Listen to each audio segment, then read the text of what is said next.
Good morning, everyone. So before we going to start to show you our video reaction, first we would like to introduce ourselves first. And I am Joshua Ebedner, together with Miss Angelica Joy Sagadraha, Miss Ana Lindela Cruz, Miss Jerzel Gonzalez, Miss Donna Sangalang, Miss Lizelle Sangalang, Miss Maverick Quinto, and Mr. Joyly De Guzman. And we are the group 3. Let's get started. Hello, I am back again. So, what is the experiment about? The experiment it's about helping. You know, merong isang tao or dalawang tao na bumibili ng ulam. Like, mag-apo sila. Si Lolo at yung apo niyang babae. And, and then may tindera doon na syempre nagtitinda ng ulam, nagtitinda ng mga like nasa karinderya sila. And sabi ni Lolo, or sabi ng apo, Lolo, di ka pa po kumakain.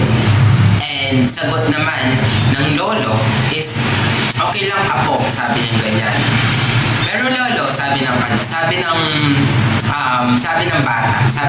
babae, pero Lolo, di ka pa po kumakain, sabi niya ganyan. Tapos sagot ni Lolo, okay lang apo, sabi niya, magtutubig na lang ako o iinom na lang ako ng tubig, sabi niya ganyan. And then narinig ng tindera doon na ganoon pala yung estado ng buhay ng mag-apo na yon. And meanwhile naawa yung tindera. So she or they decided to give them a rice, a ulam, para naman may makain yung Lolo. And then sabi sa interview is nakakaawa naman yung matandang nakakaawa naman yung Lolo, sabi sa interview. And then yung binigyan siya, and then sabi ng mga interview is hindi natin alam kung anong situation yung sa ating buhay. Like, it's such a great thing, it's such a great moment to have that kind of people in our society.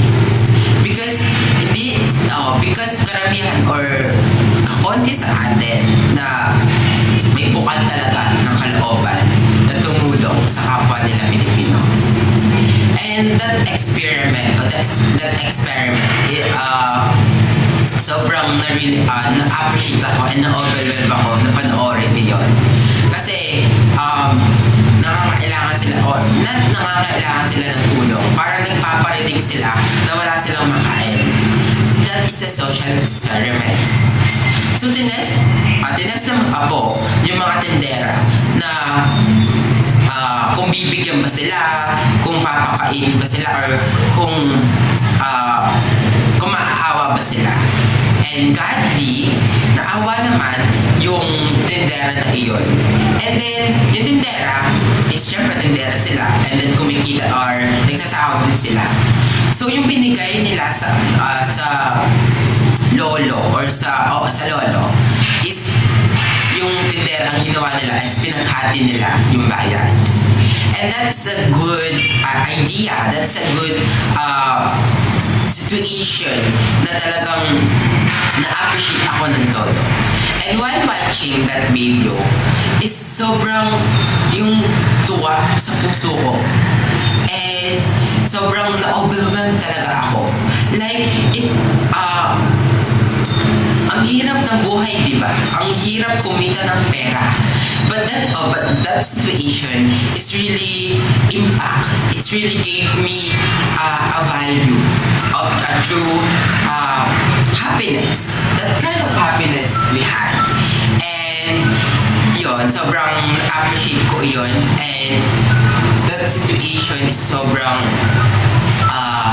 importante para sa atin. And the social experiments, it's all about value. To see the world of our fellow Filipino. And yun. What have you gathered from the experiment? Nakuha ko sa experiment is yung tuwa. Yung a good example for everyone. A good, kasi napaka-importante na tumulong sa ating kapwa-tao. And to be honest, I will share you a quick trivia about myself, about my plan. To be honest, a goal ko ito, and plan ko po ito soonest.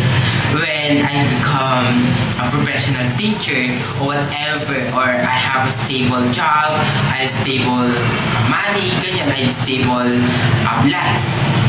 I goal to have a charity foundation from the homeless people. And kasi sobrang tuwa ng puso ko na tumulong sa ibang tao. Like, it's such a great thing, it's such a great moment that you have to achieve, that you achieve in your life. And personally, yun talaga yung goal ko when I become a professor, when I become successful in life. And kasi iba din po yung tumulong sa kapwa natin. And that's the most important thing na nabubuhay ka sa mundo. Not to be selfless. Not to be mapagmayabang. Kasi madami kang pera, may maganda kang bahay, may maganda kang lupain, may maganda kang kotse, mag-arrive ka sa otan mo. It's not about life. But what is about? It's about happiness. It's about ourselves. Kasi tumutulong tayo. Or me, personally, gusto ko talaga tumulong sa kapwa ko. And yun talaga yung goal ko. Yun talaga yung one of my goal in life. One of my plan is to build a charity foundation from the homeless people. And yung about sa experiment, sobrang ang dami kong lesson or ang daming lesson na naman pumasok sa isip ko. Such as to have a great moment like that.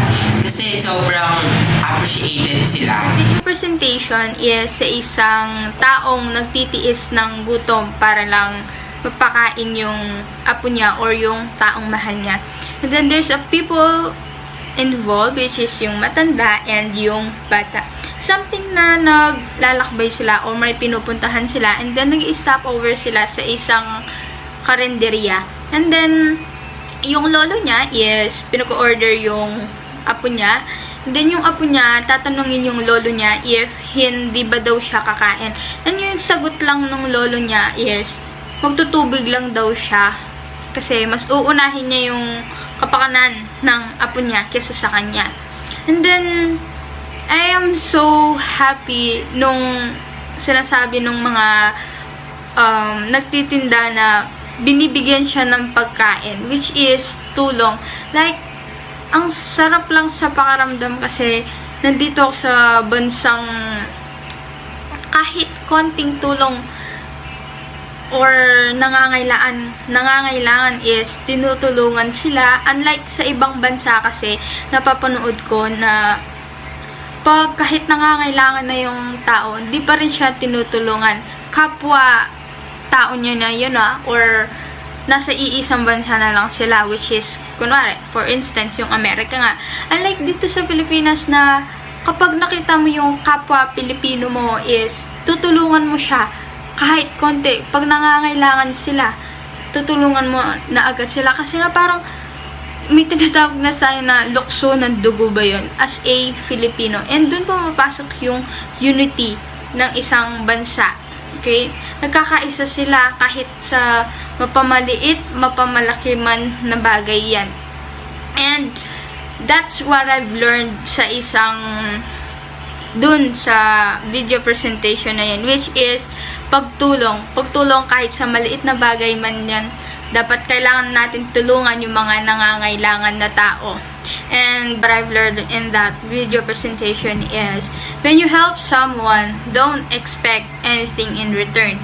It will arrive when you least expect it. So, spread kindness. Thank you. What is the experiment about? The social experiment we watch entitled Ano Gagawin Mo sa Isang Taong Nagtitiis ng Gutom Mapakain Lang ang Iba was about generosity and helpfulness of Filipinos. There is a grandfather and his granddaughter who pretended that they didn't have enough money to eat. That's why the grandfather endured his hunger just to feed his granddaughter.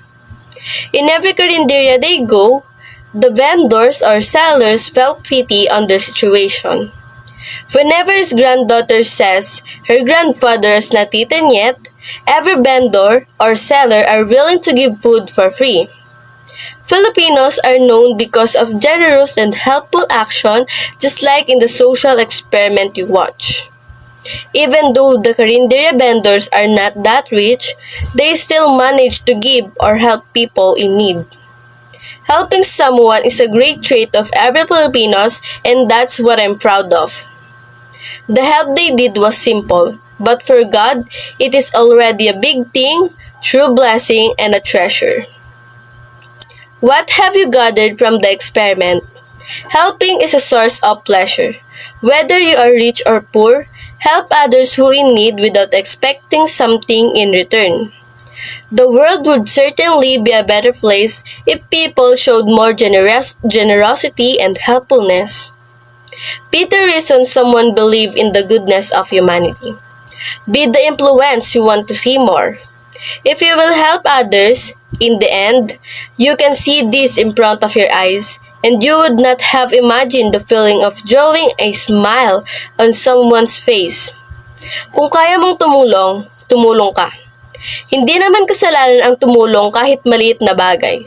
Sabi nga sa teleserye na pinapanood ko, ang pinakamalaking kasalanan ay ang may kakayahan kang tumulong pero hindi mo ginawa. Thank you. The social experiment is about anong gagawin mo sa tao na nagtitiis ng gutom mapakain lang ang iba.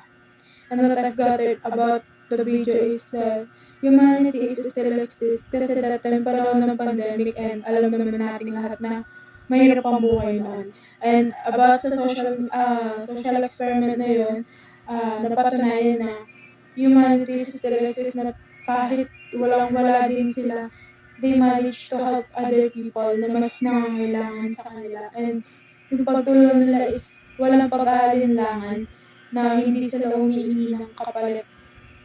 Yun lang. So, the social experiment is about how people will behave or respond to those certain situations or other people na nangangailangan ng tulong at may magagawa naman sila para dito. And based from the experiment, there's still a lot of people na may mabuting puso, may malasakit sa iba at tumutulong ng walang anumang inaasahang kapalit. A kind act is truly magical. So, spread kindness. God bless. Tungkol ito sa isang matanda na tinitiis ang gutom, mapakain lang ang kanyang apo, at ang pagiging matulungin ng mga Pilipino kahit mahirap lang sila. I've gathered that they are helping people without thinking or expecting a reward or return. Nung kahit ganun lang sila, they are willing to give and help. The video we've watched made me cry and I relate to it. Especially, I was raised here in Islam of San Pedro, wherein there are people who can't buy basic necessities and foods. And as a server of God and concerned Filipino citizen, I gave as much as I could. And technically speaking, we could not live by our own. We need someone who can accompany us, but not in a whole time.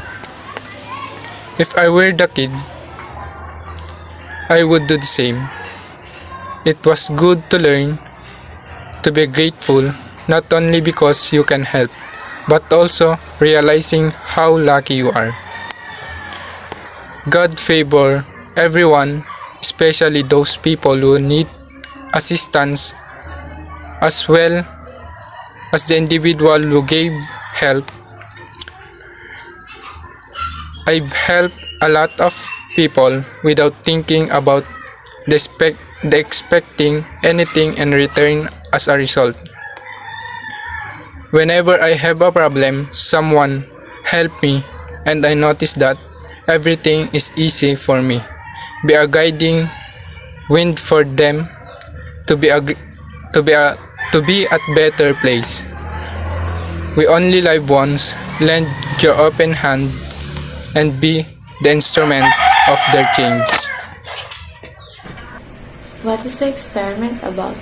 The social experiment is about the old man and her granddaughter na bibili po sana ng pagkain. Ngunit dahil hindi po sapat ang perang dala nila, hindi po makakabili si lolo ng para sa kanya. What have you gathered from the data? 5 out of 5 stores gave help and food to the old man and to her granddaughter.